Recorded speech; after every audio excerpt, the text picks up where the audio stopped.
Hong Kong Direct is your weekly racing roundup full of news, views, previews, interviews and special guests. And coming up on today's show, we're going back in time and take a walk down memory lane with former race caller Richard Hoiles. He chats with Ed very shortly indeed. We've had a number of our superstars back already, but last year's Horse of the Year, Exultant, get ever closer to his return for the new season. He'll feature in Trial File in part number 2.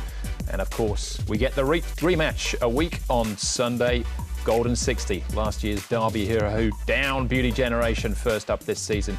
Can he get his revenge? We'll talk about that a little bit later as well. Very warm welcome to the show. I'm Andrew Jeune. Pleased to say I'm joined by our race caller Tom Wood in a race caller special, if you like, with Richard joining us as well. Tom, 11 meetings into this evening. It's meeting number 11 coming up on Sunday. What have you made of everything so far? Yeah, great to be on the show, Andrew. We've had an exciting start to the season. Meeting number 11 coming up this weekend at Jeune of 88, and of course we've seen some really nice horses step out, particularly horses that started off really well last season, have kept up to the mark this season. I speak of Skyfield and also a Winning Dream. We've seen excellent proposal, put up a couple of super wins on the board in those recent outings, and also in terms of the trainers and the jockeys. Well, Casper Founds, he's kicked the season off with a bang. He's up to 13 winners for the season already. Good to see Francis Loy also carry on with that momentum up to 8, and well, Joe Moreira is 5 in front of Zach Purton in terms of the jockeys premiership at the moment, especially off the back of that 6-timer he had a couple of weeks ago at Jeune. But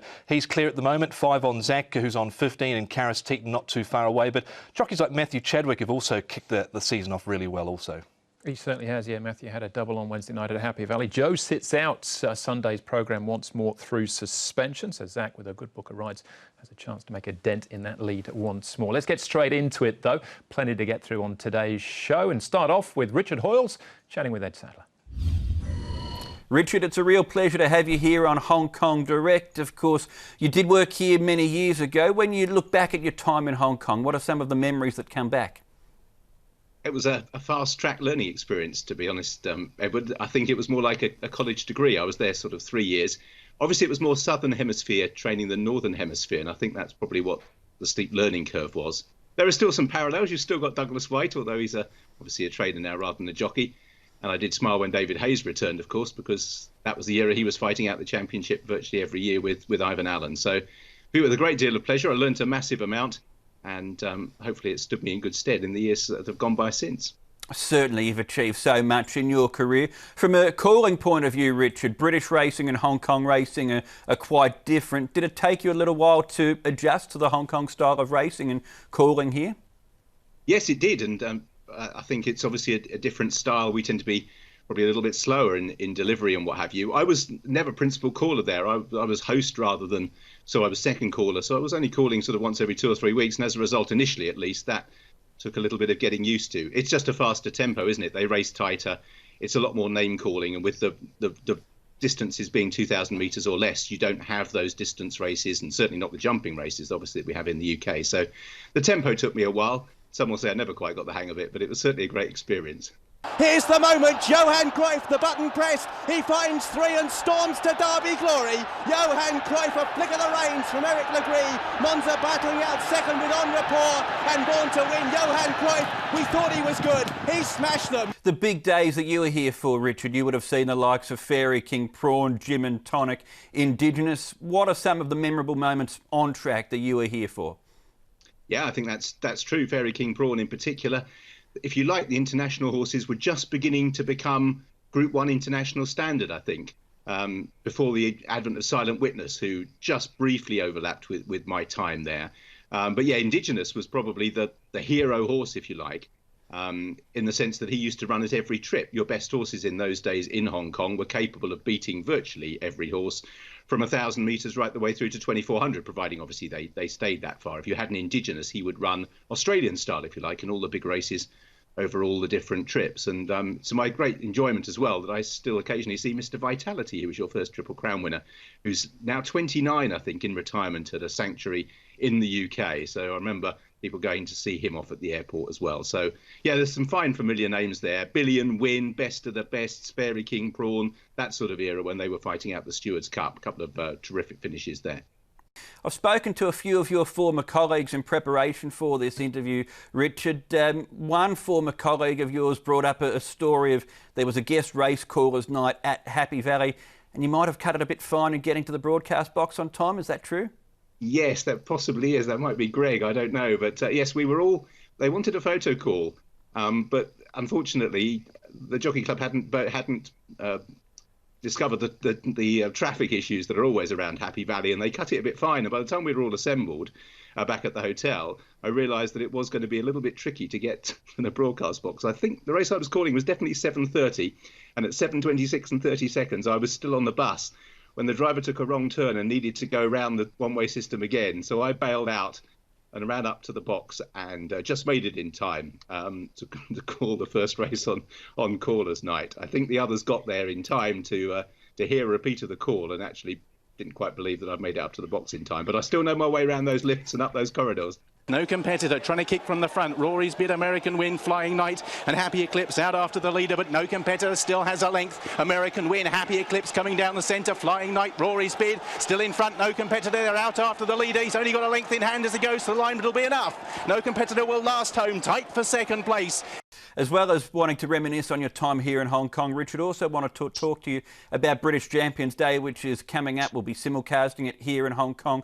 I know there's a little bit of water to go under the bridge between now and race day, but for Hong Kong racing fans here who will be tuning in and having a punt, who are the horses that we should be looking out for at Ascot on that day? Yeah, so water under the bridge is a fair analogy because it's been really wet here over the last couple of weeks, and that's had an impact on the ground conditions. Ascot actually lost a meeting last weekend, so there's talk they might switch to the inner track, which doesn't have a massive amount of difference. It's a bit like racing on your A course rather than the C+3 in the sense it's a little bit tighter.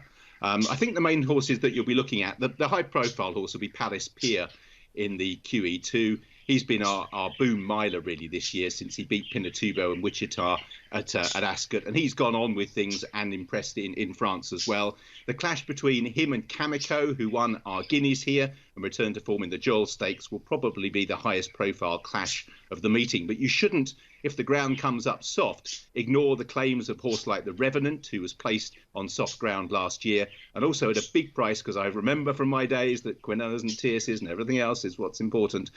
Lord Glitters, if you want to stick Lord Glitters in your multiples, an Ascot specialist will relish the ground. So the QE2 is probably the most competitive race. The Champion Stakes over 10 furlongs, 2,000 metres, is a race that is not the vintage one, but it's going to be quite open as a result. A horse called Mishrif has risen sort of undetected through the ranks in this country, mainly because a lot of his achievements occurred abroad, particularly in France and in Saudi Arabia, where he ran really well. First sort of that intimated he was a very versatile horse. Another John Gosden representative. We're not too sure about the Aidan O'Brien participations. We have this feed issue at the moment in Europe with some of the leading yards, which will cause the withdrawal of the horses from the Arc. And as a result, it may well be that Aidan O'Brien turns up with more horses than we might expect. Magical is both in the Champion Stakes and also potentially in the fillies and mares. And we've got Gayeth and even Love, who probably won't come here because the ground would still be too soft. But both of those are horses we might see. And likewise, Stradivarius in the staying race, who ran in the Arc, didn't get anything like enough to test his stamina. But he'll be the one that most people will be interested if he turns up.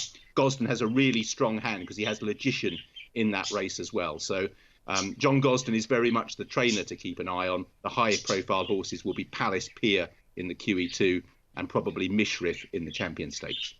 Well, Richard, it's been fabulous to chat to you. Can't wait for Champions Day, and in general, it's been great to reminisce on your time here in Hong Kong. You're so well remembered. So thanks very much for taking the time to talk to us, and all the best for what lies ahead in the British season.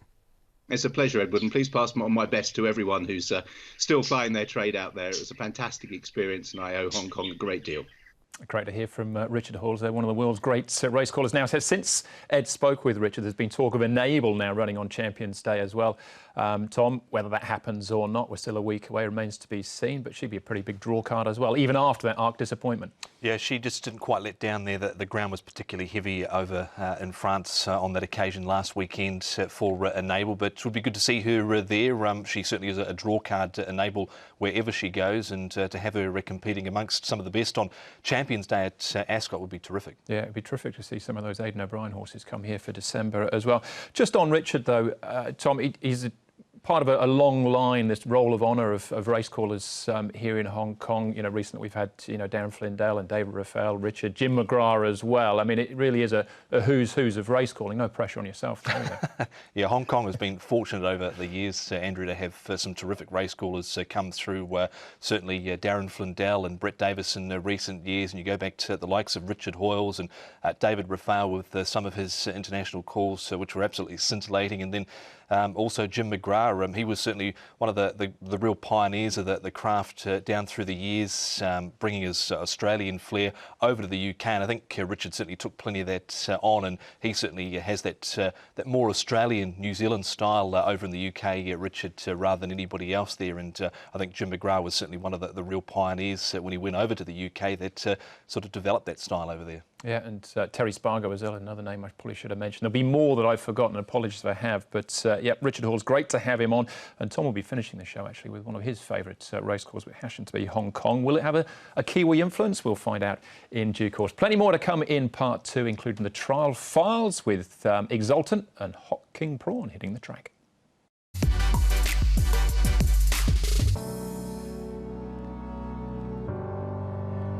Welcome back to Hong Kong Direct. Race caller Tom Wood, my special guest, still with us, looking ahead to not only the first or the next round of group races coming up in a week's time, but also the feature race on Sunday. More on that in a moment. First up, let's head to the trial file and check on 2 of the stars, Hot King Prawn and Exultant, as he warms up for his return in the ladies' purse.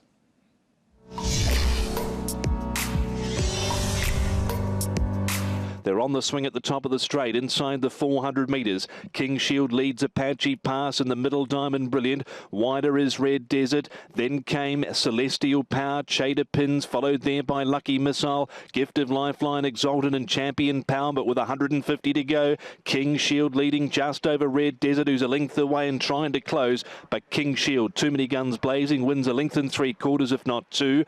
On Red Desert second, Apache Pass third. Moment of Power hitting past the 600 metres, leads half the length on Hot King Prawn. 2 lengths away, Harmony and Blessed, and then came Romantic Trove, and round the outside, Wine and Wine. Tracked along in transit by Pianillo. Yichong Warrior back on the inside from Happy Time, and last of all is Cordyceps King. Moment of Power, 300 to go. Now headed by Hot King Prawn, and the Big Greys moved up and taken the lead. They're 3 clear on Harmony and Blessed, and then came Pianillo looking to run on at the end from Romantic Trove, Happy Time, and Yichong Warrior down on the inside. Hot King Prawn in front here over Moment of Power, and Hot King Prawn pretty easy by a neck on. Second, Moment of Power. Nice trial there from Hot King Prawn. That was Tuesday morning. We'll have a word on Exultant in a minute, Tom, but Hot King Prawn seems like he's been the heir apparent to the champion sprinter title for quite some time now. Is this his year, do you think, to shine? We know that the sprinting ranks don't have the real depth that we've seen in the past here in Hong Kong. That's been the one thing Hong Kong has certainly been very good at, is producing the sprinters. But this year it's not quite the same depth. We're missing a few at this stage. We saw Thanks Forever go and miss at the trials the other day. But look, 19 starts, 10 wins. He's been Group 1 placed on multiple occasions, and I think it could be his year. It should be his year on the depth that we've got here. He trialled really strongly there, liked the way he got through the line. Joe Moreira more than likely to take the ride on him, and he trialled super there, up on the pace, and he looked to be under a good hold. So look, it really should be his year. I think it deserves to be his year, and he's been so close on so many occasions, and this year he might be able to fulfil the spoils for his owners. Of course, there was Computer Patch there, which was pretty impressive down the straight, 1,000 metres last time out. We expect him to line up as well. Another horse that Joe Moreira actually rode that day. Yeah, he did, and he was dominant down the straight. He won really with a leg in the ear on that occasion. He has won a couple of times over 1,200 metres, so it'll be interesting to see how he goes back up in trip here. Tony Cruz seems to have got him rock hard fit, and the way he won the other day, he'd be a serious danger. He brought some good quality over from Australia, but gee, produced the goods. It wasn't a big field, but you can only win, and he destroyed his rivals on that occasion. Yeah, so Karis Teaton will be jumping back on board. There's a switch there with the jockeys. As far as the Sha Tin Trophy is concerned, now this was the race last year that Beauty Generation's winning run came to an end in at the hands of Rise High. Waikuku finished in front of him. This time, he's got Golden 60 to contend with. How do you see them lining up this time? A slight change in the weights, but Golden 60 was so impressive. He was just first up, obliterated his rivals. Was just too good over the final stages, really. He's currently rated 120 now as Golden 60. Beauty Generation 130. I still think second up, Beauty Generation will certainly be better for the hit out, and he drew gate number 1 in that first up assignment, which wasn't ideal for him. But I still think with the weight that Golden 60's got on his side going into the Oriental Watch Sharton Trophy, he's going to be really, really tough to beat in that race.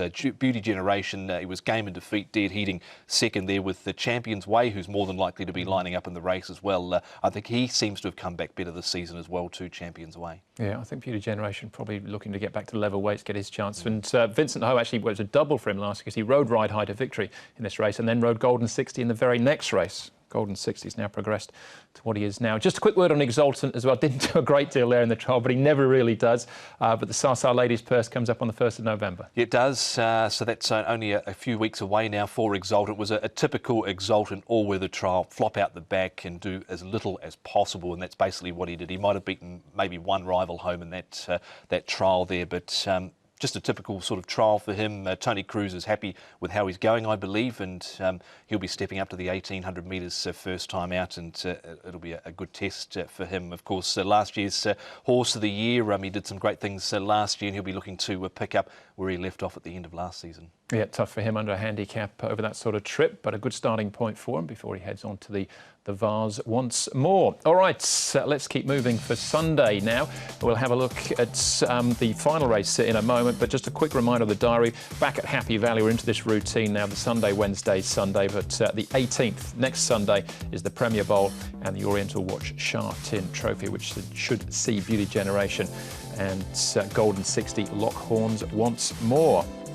Right, the final race, race number 10, Class 2, 1200 metres, Shining Ace dropping class out of the Chief Executive's Kopi Trophy even. Band of Brothers comes up in class. The big names here, Lucky Express, course and distance winner, beating Winning Method last time out. Water Diviner coming out of that race. California Rad switches from Happy Valley here to Sharton. Good Luck Friend behind Lucky Express last time out. The Crown, unbeaten in 2 starts in New Zealand, makes his Hong Kong debut, and down to Armando as well. There is one in particular race to start with, I think, Tom, and that is Lucky Express. It was a nice horse out of Australia as well. Prince of Sussex was his name when he raced there, but he was too good on return here, beating Good Luck Friend, who was first up. Winning Method was the horse that caught my eye, though, in the closing stages. Yeah, he was really nice over the final stages. I thought Winning Method, 22.53 for his last 400 metres, and it was, I thought, a pretty good performance here, all right, from Lucky Express. He was caught wide with some cover in the second half of the field, and the way he loomed up to them strongly here inside the 300 metres and put them to bed, I thought was pretty good. We saw the real Lucky Express this time round because he brought some good form and wraps over from Australia with him. I thought Good Luck Friend certainly didn't disappoint first up. That's him there on the inside. He's going to be ridden this time round by Derek Long. You can see Winning Method getting to the line there well. A few others coming through the field as well. Armanda, he was first up there. I think he'll take some improvement out of it. And good old Water Diviner. It's always hard to leave out Water Diviner. He was making some ground down the outside. It wasn't a real big price last time out, but he's one of those horses that certainly bobs up from time to time. Well, Winning Method and Good Luck Friend slightly better off at the weights this time round. We'll move on, though, Tom, to Happy Valley form here. Amazing Star was pretty hot this night, but California Rad, what do you think about him switching to Sharton now? Yeah, well, he's won 4 through his career now from 14, and he has tried Sharton on a couple of occasions, and I didn't think it was the worst of runs here behind Amazing Star. Just the way he was getting to the line in this race just gave me that little bit of hope that he might be able to get up over a little bit further in the future, maybe stretch him out to 1400 metres. Just the way he was getting to the line there. He's here again at 1200 metres. I think he gets his opportunity, but he certainly has shown so far his best form around the valley. But I don't think he's that one-dimensional. No, it's a deep race, that's for sure. I think this horse is interesting. Down the straight, we're looking at Band of Brothers here. He stays on very strongly in the closing stages, but all his wins have been at 1400 metres plus. Yeah, 14 and 1600 metres. It was a super run, I thought, down the straight here first up. 22.29 as closing sectional. He was, I thought, brilliant here, and I wouldn't put it past him to run a cheeky race here over 1200 metres. He has tried 1200 in the past. It was at Happy Valley, but just the way he finished off there would just suggest that he might be able to do something here second up, because he has gone very well in the past second up, including winning. He's had 2 runs second up for that 1 win, but I did like his recent trial as well on the all-weather. He settled just in behind them and was close up behind them for a 6th. Neil Callan gets on board with the horse well. Paul O'Sullivan, he had a winner on Wednesday night at Happy Valley, but off his first up run, I'd be willing to throw him in at a bigger price. All right, quick word on the Crown, who makes his debut. 2 from 2 in New Zealand, included a listed win, but they were on heavy tracks. Tough ask on debut? you? Yeah, I think it is going to be for the crown this time round. He's had 3 trials to prepare for this. The most recent one was at Happy Valley. He kept on okay in the final stages of that trial. He did win a listed race at Wanganui on a rain-affected track there. It was heavy. Won it by about 9 lengths, the Wanganui Giddies. Prior to that, he'd also won on a heavy track, formerly known as Jeune when he raced in New Zealand for Fraser or Rep. But just a little question mark, because I don't think we're expecting too much rain for Jeune on Sunday, and I think he likes to get his toe in. All right, not enough to make it heavier. Now, we're just about out of time, Tom, but you can set up the closing race for us, because this is one of your favourite all-time calls.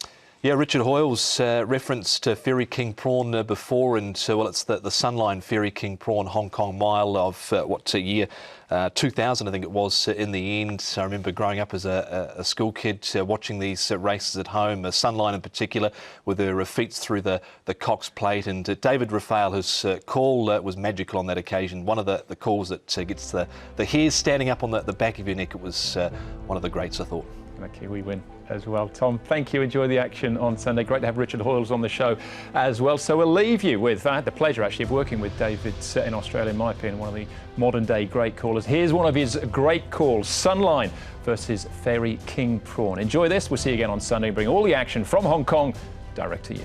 In the centre of the field, Sugarfoot travels 8 off the lead. Wider out in the field, Fairy King Prawn, he's going to need luck. Native Desert has him in a pocket from Electronic Unicorn, Last Resort. Fabergé and Testarossa last of all. Sunlight, she's rolling at the 600. She put a length on Adam. New Trump's third, Charming City in 4. Brilliant Win looks done. Hooking to the outside, Native Desert. Charged Affairs needs a run. Fairy King Prawn hooks to the outside, but he's giving the Wonder Mare 8 lengths. Sunline given the rein at the 350, slipped 2 lengths in front. Adam New Trump sticks on. Here comes Fairy King Prawn. It's Sunline in front. Fairy King Prawn, the horse of Hong Kong, coming after the Mare of the World. 150 to go. Sunline's a length in front. Fairy King Prawn trying to get him. Sunline, the Kiwis pulling out, stop. Fairy King Prawn lifts. They come to the line. Fairy King Prawn dives, but he missed. Sunline, the Mare of the World, wins it from Fairy King Prawn. 5 lengths, Adam, I think, third from New Trucks.